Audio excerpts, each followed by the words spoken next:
right, large pile of laundry, camera set up on the tripod. That can only mean one thing. So I guess if you have to, just cue the music. In the laundry pile, I've got something to say. Folding these shirts while my thoughts drift away. Socks that don't match, life's little mess. But hey, it's the laundry pile confessional, I confess. Today I want to talk about balance in motherhood. I got a question from a really sweet viewer on one of my videos recently, and I've gotten them before, people asking me, how do you balance it all? Because motherhood in and of itself is a full-time job. So when you're talking about, loving your husband and spending time with your husband, and then if you're gonna do any kind of side hustle, if it's reselling, if it's multi-level marketing, whatever it may be, because that is being thrown in our faces as stay-at-home moms. It almost makes you feel like you're not doing enough or good enough if you're not contributing financially to your family. And let me just put this out there at the very beginning of this video, that is a blatant lie. You are doing enough, okay? Period.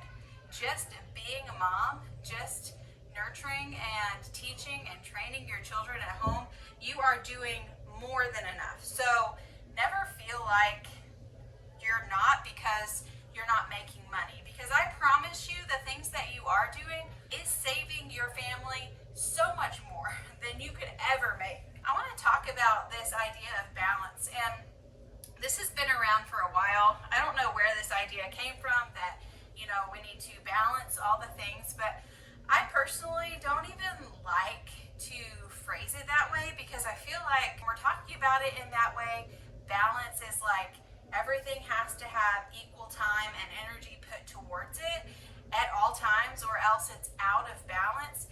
And it really does portray this idea of perfection, which is never going to happen. We're relying on our own strength. And so when we go to this idea of, oh, well, what can I do to make sure that I'm balanced? It always seems to be self. How can I structure my life more? How can I get more organized so that I can have more balance? Whereas those things are great, and those can help you be able to get stuff done around your house, you to have better mental health, all of these great things. But ultimately, when we're talking about what the Lord requires of us, if you look in Titus chapter 2, when it lists out what the older women are supposed to be teaching the younger women, I don't see anywhere where it says balance at all, okay? So first of all, just realize that may be an unnecessary burden that you're putting on yourself, because it's so pervasive in social media and people who are talking about it. God is not expecting you to have perfect balance of all the things that He has commanded you to do. But we do need to focus on and ask ourselves, am I doing these things? Now, if you are neglecting one of these things, then definitely, there is a problem, and you need to figure out what you need to change, or you just need to start listening to the Holy Spirit. So I'm going to get into that. Let's first break down Titus 2, 4-5, right? So it's the older women are supposed to teach the younger women these 6 things. So the first one is to be sober. The second one is to love their husbands. The third one is to love their children. The fourth one is to be discreet and chaste. The fifth one, keepers at home. And then the sixth one is to be obedient to their husbands. That is the assessment that we need to look at our daily lives. We need to look at these 6 things and be like, okay, Lord, am I doing all of these things? And am I doing them to the degree that you want me to be doing them? And am I lacking in any of them? And if I am, please show me where I'm lacking. So the key to quote unquote balancing it all is simply to say, Jesus, help me.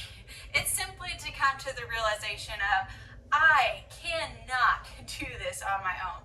I have to have Jesus every second of every day in order to mother these children that He has given to me as gifts, and this husband that He has given to me as a gift as well. That's what it boils down to, really, is just coming to the point of realizing, you know what, Lord, you have called me to this, and I believe that you're going to equip me in this, but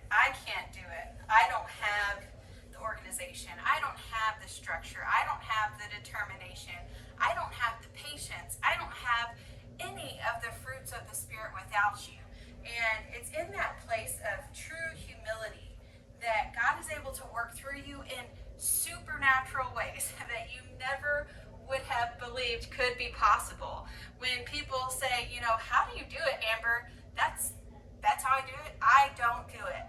God does it through me because I just become an open vessel for Him to pour into me, and I'm able to pour out to other people. Now, that does not mean that I do it perfect. By no means. If I called my children in here or my husband in here and had a little interview about how often I lose my temper, how often my demeanor towards them and attitude is just ugly and just nasty, like they could tell you.